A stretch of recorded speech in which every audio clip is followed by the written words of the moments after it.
Good morning to all of you. Welcome to this series of lecture of town planning. Today we will study about the growth and shape of the town. कि एक town की growth किस तरीके से होती है और जैसे जैसे उसकी ग्रोथ होती है तो उसकी शेप कैसे इवॉल्व होती है. कुछ तो पहले से ही प्लान होता है कि ये ऐसे शेप होगी जैसे कि चंडीगढ़, और कुछ ये होता है कि वो डेवलपमेंट होता चला जाता है तो शेप अपने आप नेचुरली इवॉल्व हो जाती है एक टाउन की. ठीक है, सबसे पहले we will study about what is town city. एक टाउन और के क्या होता है टाउन. ठीक है, an environment in which natural surroundings have been dominated by artificial or man-made surroundings which man built for himself for his living, working and recreation. ठीक है, एक अर्बन प्लेस ये होता है कि उसमें क्या एक टाउन और सिटी है कि अर्बन प्लेस है इस जिसमें कि नेचुरल सराउंडिंग्स जो कि डोमिनेट हो रही हैं आर्टिफिशियल थिंग्स से. सपोज जैसे हम कोई भी टाउन है वहाँ पे ज़्यादा ये होता है कि वहाँ मैन मेड थिंग्स ज़्यादा होती हैं, लाइक जैसे रोड्स बनाई, बिल्डिंग्स इंसान ने खुद बनाई. लेकिन जो रूरल एरिया होता है वहाँ पे सड़कें नहीं बनी हुई हैं आपकी, तो वहाँ पे नेचुरल है वो आर्टिफिशियल को डोमिनेट कर रहा है, और जो सिटी है उसमें आर्टिफिशियल थिंग्स नेचुरल थिंग्स को डोमिनेट कर रही हैं. ठीक है, according to census of India, according to census this is the important thing कि इसमें भी आ सकता है आपसे एग्जाम में ये क्वेश्चन आ सकता है, what is the characteristics of a town. ठीक है, तो आप उसमें ये लिखोगे, ये जो है ये अब जो मैंने जूम आउट किया है, a place become urban if it is has more than 5,000 population, more than 75% of which are engaged in non-agricultural occupation and the density is more than 1,000 persons per square kilometer. ठीक है, तो एक town कब कहलाया जाएगा, ये एक city हम किस चीज़ को बोल सकते हैं जिसमें 5,000 लोगों से ज़्यादा पॉपुलेशन हो. ठीक है, जिसकी 75% से ज़्यादा जनसंख्या नॉन एग्रीकल्चरल एक्टिविटीज़ मतलब खेती बाड़ी ना करके दूसरे काम करती हो. सपोज़ कोई अपना बिजनेस जॉब करती हो. ठीक है, और जिसमें 1 किलोमीटर स्क्वायर में 1,000 लोग रहते हों. ठीक है, तो this is the characteristics of a town according to the census of India. ठीक है, a place become urban if it has more than 5,000 population, more than 70, इसको आप पॉइंट्स में भी लिख सकते हो, more than 75% of which are engaged in non-agricultural occupation and the density more than 1,000 persons per square kilometer. Now growth of a town, growth of town planning किस तरीके से ग्रोथ होती है. ठीक है, the growth of settlement is primarily commended the basis of the following. ठीक है, number 1 of the influence of geography, political and social organisation. जो टाउन की ग्रोथ है वो किस किस चीज़ पर डिपेंड करती है. एक तो इन्फ्लुएंस ऑफ ज्योग्राफी. ठीक है, कि वहाँ की किस तरीके से वहाँ पे ज़मीन ऊपर नीचे है या फिर वहाँ पे कोई नदी तो नहीं आ रही. मतलब ज्योग्राफिकल फैक्टर्स ये होते हैं जैसे कि कोई नदी तो नहीं आ रही तो उस तरफ तो डेवलपमेंट नहीं होगा, दूसरी तरफ डेवलपमेंट होगा. या फिर कहीं पे पहाड़ी आ गई तो वो किस तरीके से वर्टिकली डेवलप होगा या फिर वहाँ पे नहीं होगा अगर वो सेफ नहीं है. ठीक है, second thing is the political and social organisation, कि वहाँ की सरकार कैसी है, वहाँ का समाज कैसा है. लाइक जैसे कि कोई गवर्नमेंट वहाँ पे अच्छे डेवलपमेंट के लिए प्लान करके डेवलपमेंट करा रही है सिटी को, एक है कि वो कुछ डेवलपमेंट ही नहीं करा रहे. तो टाउन की ग्रोथ किन किन फैक्टर्स पे डिपेंड करती है. एक तो ज्योग्राफिकल फैक्टर पे और दूसरा political and social organisation. Second is the types of town can be divided. Town को हम किस किस तरह से डिवाइड कर सकते हैं, मतलब कैसे कैटेगराइज कर सकते हैं. सबसे पहले तो अकॉर्डिंग टू लोकेशन के बेसिस पे. Hill stations, river bank, sea front suggest the respect location of town. ठीक है, जो जैसे हिल स्टेशन हो गया तो हम टाउन को किस किस लोकेशन के बेसिस पे हम उनको डिफाइन कर सकते हैं कि हिल स्टेशन कहाँ पे होगा, हिल्स के ऊपर. रिवर बैंक्स के जो अलोंग होते हैं टाउन्स, ठीक है, वो हो गए. और ये आपका किस किस मतलब लोकेशन के बेसिस पे हम टाउन को कैटेगराइज कर सकते हैं. Second is according to function किस तरह से pilgrim town, health, resorts, education, fishing, industrial, commercial and political towns, ठीक है। कुछ टाउन्स ऐसे होते हैं कि एक तो होता है पिलग्रिमेज टाउन, लाइक जैसे कि आप हिमाचल में एक जब हम जाते हैं रिवालसर एक टाउन है, ठीक है, तो वहाँ पे पिलग्रिम मतलब वहाँ पे लोग जैसे प्रार्थना, लाइक जैसे हरिद्वार हो गया, हरिद्वार में ज़्यादा क्या है, नदियाँ, सॉरी गंगा जी है, तो वहाँ पे ज़्यादा क्या चीज़ वहाँ पे सबसे ज़्यादा डोमिनेट करती है कि वहाँ पे बहुत ज़्यादा साधु संत बैठे रहते हैं नदियों के किनारे, तो एक वो एक स्पिरिचुअल सिटी हो गई एक तरीके से, ठीक है। एक होता है हेल्थ रिजॉर्ट, जो हेल्थ को कंसर्न में रखते हुए, कुछ होता है कोई सिटीज़ ऐसी होती है कि वहाँ पे ज़्यादा इंडस्ट्रियल एरिया नहीं रहता, लेकिन वहाँ पे लाइक जैसे टूरिज़्म बहुत है, जैसे गोवा हो गया, वहाँ पे ज़्यादा इंडस्ट्रीज़ नहीं है लेकिन टूरिज़्म काफ़ी है, होटल्स वगैरह जैसे नैनीताल और आपका उदयपुर हो गया, वहाँ पे होटल्स वगैरह बहुत अच्छे हैं। तो मतलब वहाँ पे मतलब सबसे अच्छा जो होटल्स वगैरह हॉस्पिटैलिटी मानी जाती है वो राजस्थान के में मानी जाती है कि वहाँ पे सबसे बेस्ट, इंडिया की सबसे बेस्ट होटल्स, और वहाँ पे बहुत अच्छी तरीके से मतलब लोगों का वेलकम और काफ़ी अच्छा टूरिज़्म है उस जगह का, ठीक है। तो इस तरीके से हम टाउन को डिवाइड कर सकते हैं। फिर से कुछ आगे कमर्शियल के, वहाँ पे सिर्फ ज़्यादा इंडस्ट्रीज़ हैं उसमें, जैसे यमुनानगर है, वहाँ पे आपकी सबसे बड़ी मतलब यमुनानगर, जैसे आप यहाँ से अम्बाला से आगे यमुनानगर आता है तो वहाँ पे इंडस्ट्रीज़ बहुत ज़्यादा हैं, ठीक है। लुधियाना हो गया, लुधियाना भी आजकल इंडस्ट्रियल टाउन में आ गया क्योंकि वहाँ पे बहुत ज़्यादा इंडस्ट्रीज़ हैं। तो हम फंक्शन के बेसिस पे भी टाउन को डिफ्रेंशिएट कर सकते हैं। Third is the according to shape के हिसाब से भी हम उसको डिफ्रेंशिएट कर सकते हैं by the type of road system and topography, linear, rectangular, radial, star, circular, web, ठीक है। एक तो लीनियर होती है कि आपकी टाउन की शेप बिल्कुल सीधी सीधी ऐसे जा रही है, एक होती है ग्रिड में, ठीक है, जैसे चंडीगढ़ का प्लान है, जैसे आपने चंडीगढ़ का प्लान अभी पढ़ा है, ठीक है। थर्ड इज़ दी आपकी वेब शेप हो गई कि कुछ नहीं पता लग रहा, जहाँ जहाँ पे हमें ज़मीन और जगह दिखती जा रही है तो हम वहाँ पे डेवलप करते जा रहे हैं, ठीक है। फिर आगे आपका आर्कुलर और सर्कुलर मतलब रेडियल की आपकी सर्कुलर प्लानिंग हो रही है अकॉर्डिंग टू साइज़। अब देखो हम साइज़ के अकॉर्डिंग किस तरीके से सिटी, टाउन और मेट्रोपॉलिटन सिटीज़ को डिफ्रेंशिएट कर सकते हैं बिटवीन। देखो अगर 5,000 से कम पॉपुलेशन है किसी जगह की तो हम उसको टाउन कंसिडर नहीं करेंगे, ठीक है। टाउन कब कंसिडर होगा, मोर देन 5,000 पॉपुलेशन होगी अगर उस जगह की, ठीक है। तो बिटवीन 5,000 टू 1 लाख दिस क्या होता है, टाउन हुआ। फिर 1 लाख से 10 लाख के बीच की पॉपुलेशन को क्या बोलेंगे, सिटी, और मोर देन 10 लाख उसको बोलेंगे मेट्रोपॉलिटन, ठीक है। सपोज जैसे 5,000 से 1 लाख के बीच में आपका होशियारपुर हो गया, ठीक है, वो प्रॉपर सिटी नहीं है, ठीक है, अगर मैं उसकी बात करूं तो वो क्या हो गया, टाउन। उसके बाद में 1 लाख से 10 लाख के बीच में अगर आपका जलंधर सिटी है, इसकी पॉपुलेशन इतनी है तो ये क्या हो गया आपका सिटी। और अगर जैसे 10 लाख से ज़्यादा, वो क्या हो गई, दिल्ली हो गई, ठीक है, दिल्ली हो गई और बाकी मुंबई हो गई। तो ये कौन कौन सी सिटी है, मेट्रोपॉलिटन सिटीज़ हैं, ठीक है। नंबर अब आपका आता है ग्रोथ पैटर्न कि किस तरीके से ग्रोथ कैसे होती है, उसका क्या पैटर्न है। Number 1 is the growth according to origin के हिसाब से होती है। एक तो होती है नेचुरल ग्रोथ, एक होती है प्लांट ग्रोथ। नेचुरल ग्रोथ में ये होता है कि बस हमने जैसे नेचुरली वो अकरिंग प्रोसेस में है तो हम उसको वो अपने आप ही जैसे जहाँ पे जगह मिलती रहेगी वहाँ पे हम उसको बढ़ाते रहेंगे। एक होती है प्लांट ग्रोथ, जैसे कि चंडीगढ़ जिसका कि मास्टर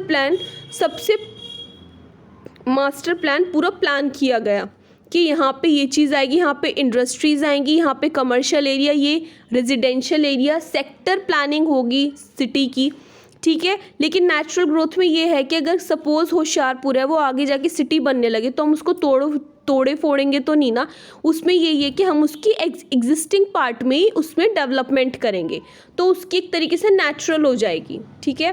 फिर अकॉर्डिंग टू डायरेक्शन, एक डायरेक्शन के हिसाब से होती है, एक होती है नेचुरल ग्रोथ, एक होती है हॉरिजॉन्टल ग्रोथ, एक होती है वर्टिकल ग्रोथ।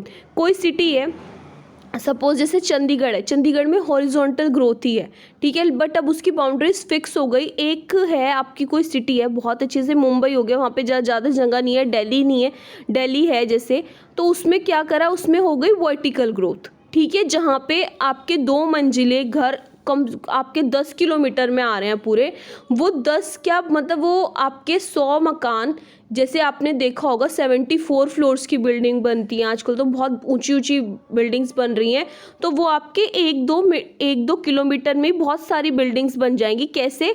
आपकी वर्टिकल ग्रोथ से, फ्लैट से, ठीक है। अब according to the origin natural growth, the town is result of a evolution rather than the pre thought और प्री प्लान्ड डेवलपमेंट। जैसे कि मैंने आपको पहले ही बताया क्या होता है, the town is a result of evolution, ठीक है। क्या कि रिजल्ट किसका? इक्वलेशन रेदर, कि एकदम से ही मतलब वहाँ पे हमने प्लानिंग कर दी, किसके बजाय कि वहाँ पे हमने पहले कुछ उसका प्री थॉट, हमने कुछ सोचा तो नहीं था ना, या हमने कुछ से प्लान नहीं किया था, ठीक है। जैसे तो इसमें कौन कौन सी ग्रोथ आ जाती है, जैसे concentric spread, satellite town, ribbon development and scattered growth, ठीक है। तो सबसे पहले तो आपका आता है कंसेंट्रिक स्प्रेड। कंसेंट्रिक स्प्रेड जैसे कि सपोज ये न्यूक्लियस, ये टाउन हो गया, ठीक है, ठीक है, this is the nucleus town, और यहाँ पे फिर क्या बना हमारा? रेजिडेंसेस बन गए इसके। तो सपोज कि जैसे मतलब सेंटर में हमारा टाउन है, ठीक है, लाइक जैसे कोई सिटी है उसके सेंटर में मार्केट है, तो वहाँ तो हम रेजिडेंसेस नहीं करेंगे ना, तो हम क्या लाएंगे? तो हम उसमें रेजिडेंसेस बाहर की तरफ बनाएंगे। सपोज ज्योति चौक सेंटर है आपका, तो वहाँ पे क्या है? वहाँ पे कमर्शियल है पूरा, ठीक है, उसके चारों तरफ ही तो जो आपके घर हैं वो रेजिडेंसेस हैं, उसके चारों तरफ बन रहे हैं, उसके ये तो नहीं है ना कि आप उसी जगह में बनाते जा रहे हो। तो दिस इज कॉल्ड, जहाँ पे मतलब एक टाउन का सेंटर होता है और उसके चारों तरफ बाकी चीज़ें होती हैं।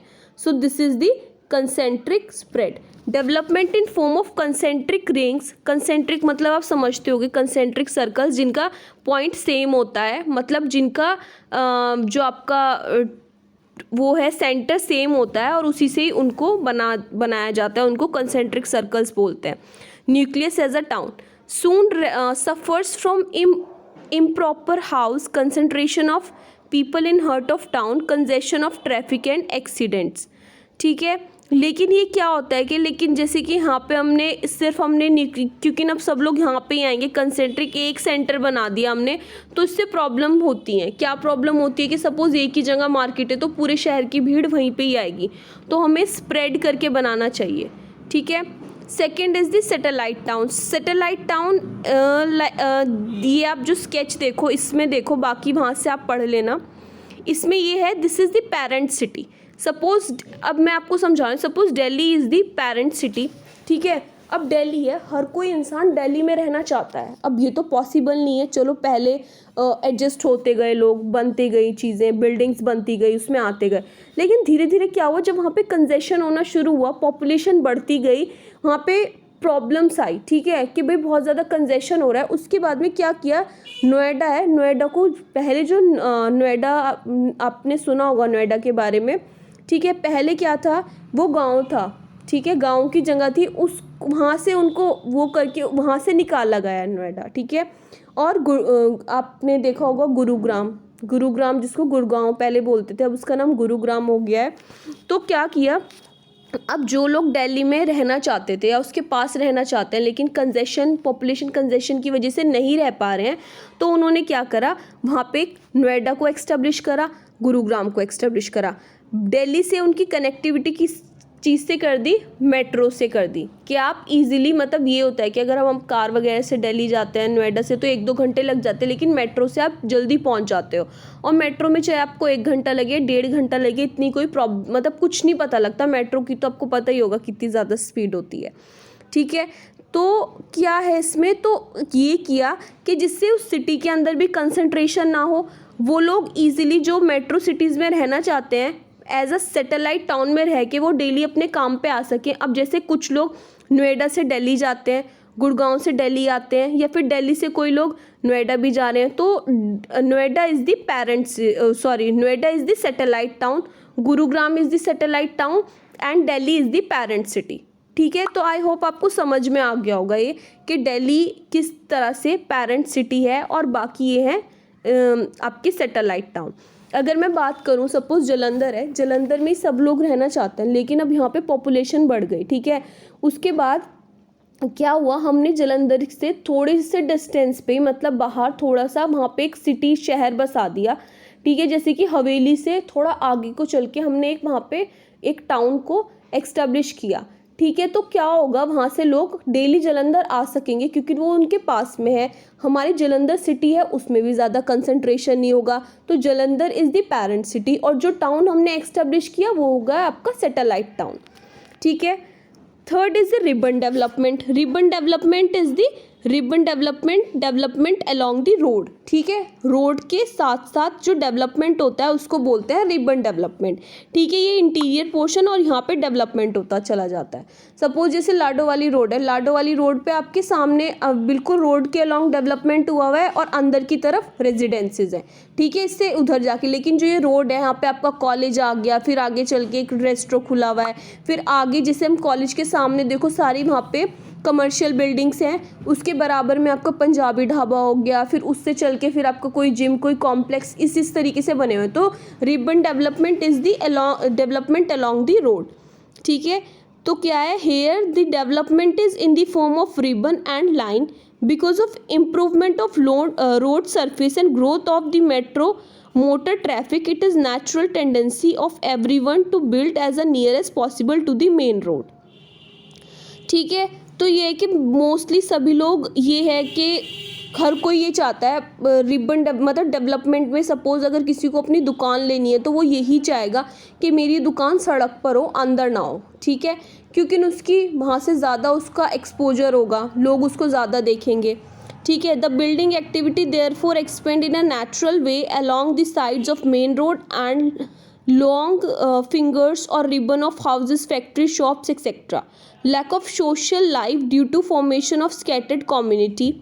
इसमें क्या हो जाता है, इसमें सोशल लाइफ आपकी कम हो जाती है, क्योंकि अब देखो सारा रोड के अलोंग डेवलपमेंट हो रहा है, तो इससे क्या होगा कि सब आगे की तरफ जो अंदर रेजिडेंसीज हैं वो भी इसी तरीके से। सपोज जैसे चंडीगढ़ है, चंडीगढ़ में सेक्टर डेवलपमेंट है, तो वहाँ की सोशल लाइफ ज़्यादा अच्छी है क्योंकि वहाँ पे आपके बीच में कॉमन स्पेसेस भी आ रहे हैं। तो इससे क्या होता है, इससे आपकी जो आपकी सोशल लाइफ है वो ख़त्म हो जाती है। Future development become costly and difficult, और अगर आपको कुछ फ्यूचर में डेवलप करना हो कॉस्टली और डिफ़िकल्ट हो जाता है, ठीक है।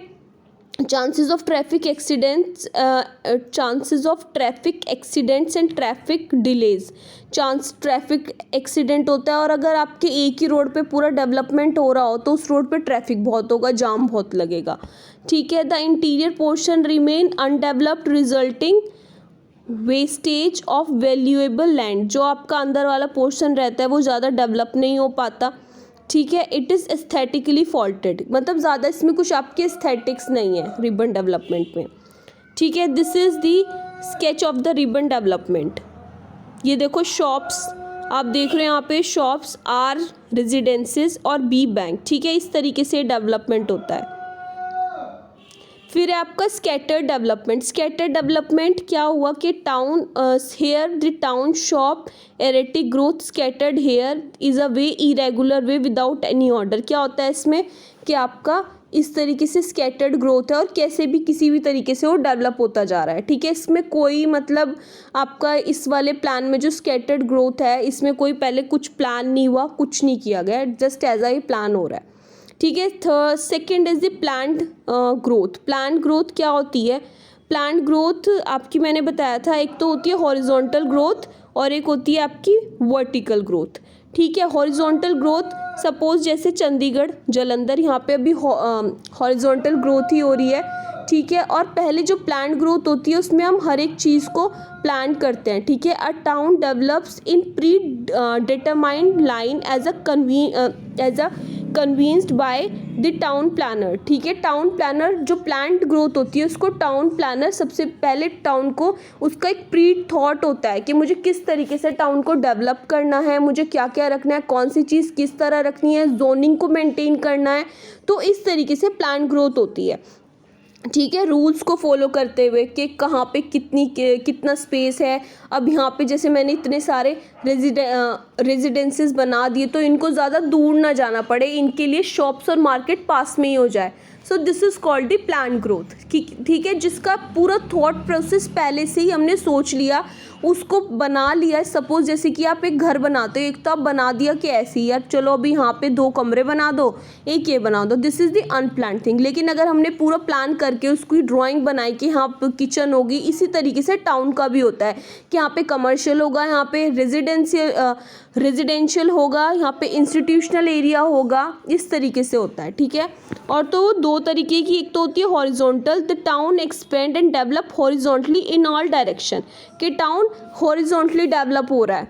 ठीक है, इसमें क्या है, इसके डिसएडवांटेजेस ये हैं कि इसमें ज़्यादा लैंड हमारी जाती है हॉरिजॉन्टल ग्रोथ में। ठीक है, क्योंकि हमारा लैंड का ज़्यादा यूज़ होगा, requires the use of land more, so it proves to be uneconomical. Foundation cost per area will be more, there will be absence of group living.